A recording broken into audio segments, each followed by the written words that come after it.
25 से 31 मार्च तक आयोजित राजस्थान दिवस उत्सव को लेकर के नई राजनीतिक बहस छिड़ गई है। नेता प्रतिपक्ष टीकाराम जूली ने दावा किया है कि उन्हें और विपक्ष के अन्य वरिष्ठ नेताओं को इस भव्य कार्यक्रम के लिए कोई न्योता नहीं मिला।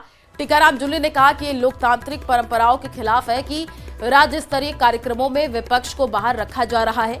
राजस्थान सरकार की ओर से मुख्यमंत्री भजनलाल शर्मा के नेतृत्व में विभिन्न जिलों में उत्सवों की श्रृंखला का आयोजन हो रहा है, जिनमें बाड़मेर, बीकानेर, भरतपुर, कोटा, भीलवाड़ा और जयपुर प्रमुख है।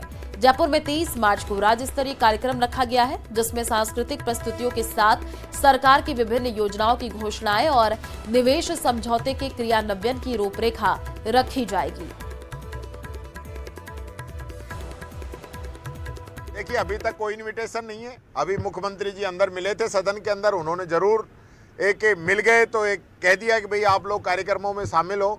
ऑफिशियल रूप से हमारे पास अभी तक कोई निमंत्रण इस प्रकार का नहीं आया है राजस्थान दिवस के कार्यक्रमों का। मैं समझता हूँ राजस्थान दिवस एक सामूहिक प्रोग्राम होता है, सभी जनप्रतिनिधियों को इन्वाइट किया जाता है और राजस्थान का गौरव है राजस्थान दिवस।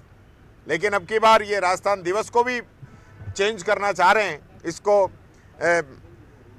प्रथम प्रतिपदा के दिन मनाने का जो विचार किया है, जो कि आने वाले समय में अब 30 मार्च को नहीं आएगा, हर बार बदल के आएगा। तो मैं मीडिया के माध्यम से मुख्यमंत्री जी से भी पूछना चाहूँगा कि वो अपना जन्मदिन जो उनकी तिथि है उससे मनाएंगे या जो हमारे तारीख आती है उसके हिसाब से मनाएंगे। तारीख से या तिथि से वो बताएं जरूर, क्योंकि ये जिस प्रकार का एक चलन जो शुरू किया है, ये मैं समझता हूँ हमारे इतिहास में वापस बार बार बच्चों को पढ़ाई के लिए रोजाना हर साल अलग तारीख पे हमारा राजस्थान दिवस आएगा। और 30 मार्च से चैत्र की नवरात्रि शुरू हो रही है। हिंदुओं के लिए नवरात्रि सबसे पवित्र त्योहार है, लिहाजा दिल्ली के कई विधायकों ने डिमांड की है कि 9 दिनों तक राजधानी में मीट की दुकानें बैन हो, यानी ना चिकन ना मटन, 9 दिन सिर्फ वेज खाना। बीजेपी विधायकों ने नवरात्रों में मीट की दुकान बंद किए जाने की मांग की है। बीजेपी विधायकों ने डीएम और डीसी को अपने इलाकों में नवरात्र के 9 दिन दुकान बंद करने को लेकर के चिट्ठी लिखी है।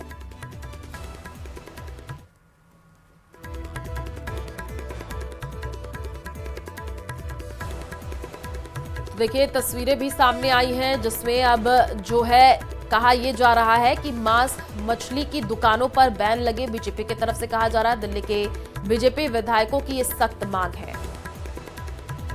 आपने अपने इलाके में आपकी वीडियोस काफी वायरल हुई जहां पर आपने मीट शॉप्स को बंद करने के लिए कहा, पहले तो उसके बारे में बताइए।